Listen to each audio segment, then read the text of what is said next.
यूं ही नहीं ताज ताज बन जाता है। शिल्पकारों का हुनर और चुनिंदा संगमरमर ताज को नायाब बनाते हैं। कुछ ऐसे ही चुनिंदा जगहों से बस खास ही चुनकर लाता हूँ। कतरे कतरे को मैं हीरे सा परखता हूँ। यूं ही नहीं मैं रजनीगंधा बन जाता हूँ। पीएम मोदी एनआरसी लाने का प्लान बना चुके हैं क्या? अब इसके बारे में बताता हूं। आज प्रधानमंत्री नरेंद्र मोदी ने लाल किले से घुसपैठियों पर सबसे बड़ा प्रहार किया। पीएम ने घुसपैठियों पर आज जो बात कही है वो बात दूर तक जाएगी और बहुत लोगों को इससे आग भी लगी होगी, क्योंकि जब भी घुसपैठियों को निकालने की बात आती है तो एक इकोसिस्टम इनके सपोर्ट में आ जाता है। बांग्लादेशी घुसपैठिए हों या फिर रोहिंग्या हों, जब भी इनको चुन चुन कर बाहर फेंकने की बात करो विरोध शुरू हो जाता है। आप देखिए कि ऐसे घुसपैठियों की वजह से डेमोग्राफी में कितना बड़ा बदलाव आ रहा है और ये लोग आसानी से सिस्टम में घुसपैठ करके Aadhaar card, ration card, voter ID card तक बनवा लेते हैं। लेकिन आज पीएम ने लाल किले से बड़े एक्शन का ऐलान कर दिया। पीएम मोदी ने कह दिया कि इस देश में यह सफाई अभियान शुरू होगा, मिशन मोड में होगा। सुनिए जरा। चिंता एक चुनौती के संबंध में आगाह करना चाहता हूं। षड्यंत्र के तहत, सोची समझी साजिश के तहत देश की डेमोग्राफी को बदला जा रहा है। एक नए संकट के बीज बोए जा रहे हैं और ये घुसपैठिए मेरे देश के नौजवानों की रोजी रोटी छीन रहे हैं। एक घुसपैठिए मेरे देश की बहन बेटियों को निशाना बना रहे हैं। ये बर्दाश्त नहीं होगा। ये घुसपैठिए भोले भाले आदिवासियों को भ्रमित करके उनकी जमीनों पर कब्जा कर रहे हैं। ये देश सहन नहीं करेगा। और इसलिए मेरे प्यारे देशवासियों, जब डेमोग्राफी परिवर्तन होता है, सीमावर्ती क्षेत्रों में डेमोग्राफी में परिवर्तन होता है, तब राष्ट्रीय सुरक्षा के लिए संकट पैदा होता है। देश की एकता, अखंडता और प्रगति के लिए ये संकट पैदा, सामाजिक तनाव के बीज बो देता है। और कोई देश अपना देश घुसपैठियों के हवाले नहीं कर सकता है। दुनिया का कोई देश नहीं कर सकता है, तो हम भारत को कैसे कर सकते हैं? यानी नरेंद्र मोदी ने क्लियर कर दिया कि घुसपैठिए अब इस देश में नहीं चलेगी। क्या नरेंद्र मोदी ने एक तरीके से एनआरसी आने वाली है ये कह दिया है क्या? क्योंकि नरेंद्र मोदी अक्सर कहते हैं कि वो जो करने वाले होते हैं वो पहले बता देते हैं। प्रधानमंत्री मोदी ने कहा कि घुसपैठिए देश की सुरक्षा के लिए खतरा बने। बॉर्डर वाले इलाकों में डेमोग्राफी बदल रही है। पीएम ने कहा कि षड्यंत्र के तहत डेमोग्राफी को बदला जा रहा है और यह बर्दाश्त नहीं किया जाएगा। पीएम मोदी ने कहा कि देश को घुसपैठियों के हवाले नहीं किया जा सकता। अब वो मिशन मोड पर इसके खिलाफ क्या करने वाले हैं, एक बार वो भी सुनिए, फिर आपको बताते हैं कि इसकी जरूरत पड़ी क्यों। हमारे पूर्वजों ने त्याग और बलिदान से आजादी पाई है, हमें स्वतंत्र भारत दिया है। उन महापुरुषों के प्रति हमारा कर्तव्य है कि हम हमारे देश में ऐसी हरकतों को स्वीकार न करें। उनकी सच्ची श्रद्धांजलि होगी। मैं आज लाल किले की प्राचीर से कहना चाहता हूं, हमने एक हाई पावर्ड डेमोग्राफी मिशन शुरू करने का निर्णय किया है। ये मिशन, इस मिशन के द्वारा ये जो भीषण संकट नजर आ रहा है, भारत पे मंडरा रहा है जो संकट है, उसको निपटाने के लिए तय समय में सुविचारित सुनिश्चित रूप से अपने कार्य को करेगा। उस दिशा में हम आगे बढ़ रहे हैं। यानी नरेंद्र मोदी ने क्लियर कर दिया कि ये जो डेमोग्राफी में चेंज हो रहा है साजिश के तहत हो रहा है, ये बर्दाश्त नहीं होगा। इसके लिए मिशन लॉन्च कर रहे हैं और वो मिशन मोड में काम करके तय समय में रिजल्ट देगा। और इसीलिए कुछ लोग सवाल पूछ रहे हैं कि क्या ये एनआरसी का इनडायरेक्ट अनाउंसमेंट है। खैर वो तो वक्त तय कर देगा। लेकिन प्रधानमंत्री मोदी जिस डेमोग्राफिकल चेंज की बात कर रहे हैं उसके बारे में भी आपको बताता हूं। डेमोग्राफी में बदलाव यानी किसी एक इलाके में एक समुदाय की जनसंख्या का अचानक बढ़ना और बहुसंख्यक समुदाय की जनसंख्या में तेजी से गिरावट आना। इस तरह से जब जनसंख्या में परिवर्तन होता है तो उसके पीछे कई वजह होती हैं। जिनमें से घुसपैठ एक बड़ी वजह है। इसी का जिक्र पीएम मोदी ने आज लाल किले से भी किया।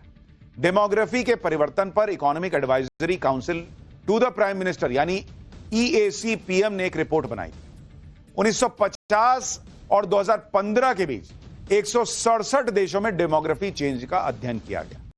इससे पता चला कि भारत की जनसंख्या में हिंदुओं की आबादी 7.8% घटकर 78% के आसपास हो गई और इसी दौरान भारत में मुस्लिम आबादी 9.84% से बढ़कर करीब करीब 14%।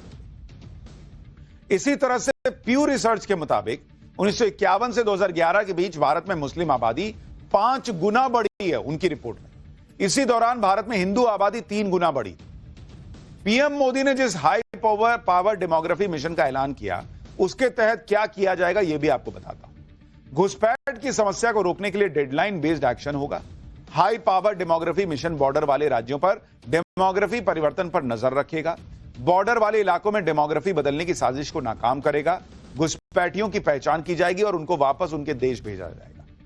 यानी जो लोग ये माहौल बना रहे हैं कि भाई भारत के मुसलमान पर अटैक होगा, भाई जो भारत में रह रहा मुसलमान है उस पर कोई अटैक नहीं, लेकिन कहीं से कोई बांग्लादेशी आ जाए, कोई रोहिंग्या आ जाए और उसको भी हम खिलाते पिलाते रहें, ये इस देश में नहीं चलेगा। ये क्लियर किया जा रहा है।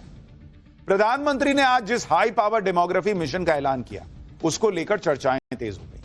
पीएम मोदी ने पहले एक बार कहीं कहा था कि वो जो करते हैं बताकर करते हैं। अपने भाषणों में अगले फैसले या अगले स्टेप के बारे में उनकी जानकारी होती है, पब्लिक समझ नहीं पाती।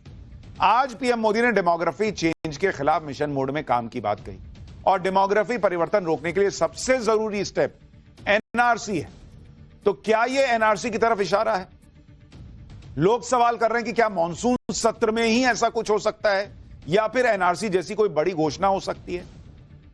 क्योंकि एनआरसी को लेकर मोदी सरकार पहले भी अपनी गंभीरता दिखा चुकी है, इसलिए हाई पावर डेमोग्राफी मिशन को लोग एनआरसी से जोड़कर भी चर्चा कर रहे हैं। जब पीएम बोल रहे थे इसके बारे में तो अमित शाह बहुत जोर शोर से ताली बजा रहे थे। और अगर एनआरसी आएगा तो गृह मंत्रालय को ही करना रहेगा ये सब। तो क्या ये संकेत है एनआरसी का? ये आने वाले वक्त में पता चल जाएगा। प्रधानमंत्री मोदी ने आज लाल किले से बताया कि घुसपैठियों से कितना बड़ा खतरा हो सकता है। दूसरी तरफ भारत में कुछ राजनीतिक दल हैं जो घुसपैठियों की चर्चा तक नहीं होने देना चाहते। जब भी घुसपैठियों के खिलाफ एक्शन की बात आती है ये लोग खड़े हो जाते हैं। इन लोगों को समझना होगा कि घुसपैठियों की समस्या देश की समस्या है। और आपको कुछ आंकड़े दिखाता हूं। साल 2024 में 1049 लोग बिना वैध दस्तावेज के पकड़े गए। इस साल जुलाई तक 3536 लोगों को बीएसएफ ने बिना दस्तावेज के पकड़ा है। 2024 में बांग्लादेश से भारत में घुसने की कोशिश कर रहे 2425 लोग पकड़े गए। इस साल जुलाई तक बांग्लादेश से भारत आने की कोशिश में 1372 लोग पकड़े गए। पीएम मोदी ने डेमोग्राफी परिवर्तन के खतरे भी गिनाए। इससे देश की सुरक्षा और अखंडता को खतरा है। लेकिन पीएम मोदी के बयान पर भी इंडी गठबंधन पॉलिटिक्स कर रहा है। अखिलेश यादव कह रहे हैं कि डेमोग्राफी चेंज की बात करने वाले ये बताएं कि भारत का क्षेत्रफल 2014 में कितना था और आज कितना है। सुनिए अखिलेश यादव। भारत का क्षेत्रफल 2014 में क्या था और आज जब हम 2025 में खड़े हैं तो भारत का क्षेत्रफल क्या है? हम तो उस प्रदेश से आते हैं और हम सब लोग जानते हैं अगर मेड़ भी कोई काट दे तो हम उसकी हत्या कर देते हैं। तमाम ऐसे केस हैं गांव में। डेमोग्राफी की बात कर रहे हैं। डेमोग्राफिक जो हमारी व्यवस्था है उसकी बात कर रहे हैं वो लोग। उन्हें ये जरूर बताना चाहिए भारतीय जनता पार्टी को, संगी साथियों को, कि भारत का क्षेत्रफल क्या है आज और 2014 से पहले भारत का क्षेत्रफल क्या था। इस सवाल को अखिलेश यादव क्यों पूछ रहे हैं ये सिर्फ वही समझ पाए कि क्षेत्रफल क्या है। यहां बात डेमोग्राफी की हो रही है, जो घुसपैठी है उनको निकालने की हो रही है, वो क्षेत्रफल पे चले। अखिलेश यादव डेमोग्राफी परिवर्तन की बात को मजाक समझ रहे हैं और पीएम मोदी पर पलटवार कर रहे हैं, जबकि डेमोग्राफी परिवर्तन का राज्यों पर क्या असर हो रहा है वो आपको समझना चाहिए। यूसीसी पैनल की रिपोर्ट के मुताबिक उत्तराखंड में हिंदुओं की तुलना में मुसलमानों और ईसाइयों की आबादी 2 गुना तेजी से बढ़ी। चुनाव आयोग के मुताबिक उत्तराखंड के मैदानी इलाकों में पिछले 10 साल में मतदाताओं की संख्या 30% बढ़ गई। यह ग्रोथ राज्य में पिछले 10 साल में जनसंख्या बढ़ने के औसत से भी ज्यादा है। उत्तराखंड के मैदानी इलाकों में अल्पसंख्यक समुदायों की आबादी तेजी से बढ़ी है। हरिद्वार में मुस्लिम आबादी 34.3% और उधम सिंह नगर में 22.5% के पार चली गई। इसी तरह से पश्चिम बंगाल में भी डेमोग्राफी परिवर्तन के आंकड़े चिंताजनक हैं। आजादी के बाद 1947 में पश्चिम बंगाल में मुस्लिम आबादी 12% और हिंदू आबादी 88%। 2011 की जनसंख्या के मुताबिक बंगाल में मुस्लिम आबादी बढ़कर 27% और हिंदू आबादी घटकर 70.5% हो गई। अनुमान है कि 2025 में बंगाल में मुस्लिम आबादी 30% से 33% हो गई होगी। झारखंड की बात करें तो यहां आदिवासियों की आबादी 35% से घटकर 24% रह गई, जबकि झारखंड में मुस्लिम आबादी 15% से बढ़कर 27% हो गई। असम में भी यही हाल है। 1951 में 73% हिंदू और 24% मुसलमान आबादी थी। 2011 में हिंदू आबादी घटकर 62% हो गई, जबकि मुस्लिम आबादी बढ़कर 34% हो गई। अनुमान है कि 2050 तक असम में हिंदू आबादी घटकर 48% हो जाएगी और मुस्लिम आबादी बढ़कर 52% हो जाएगी। यानी अगले 25 साल में असम में मुस्लिम बहुसंख्यक हो जाएंगे और हिंदू अल्पसंख्यक हो जाएंगे।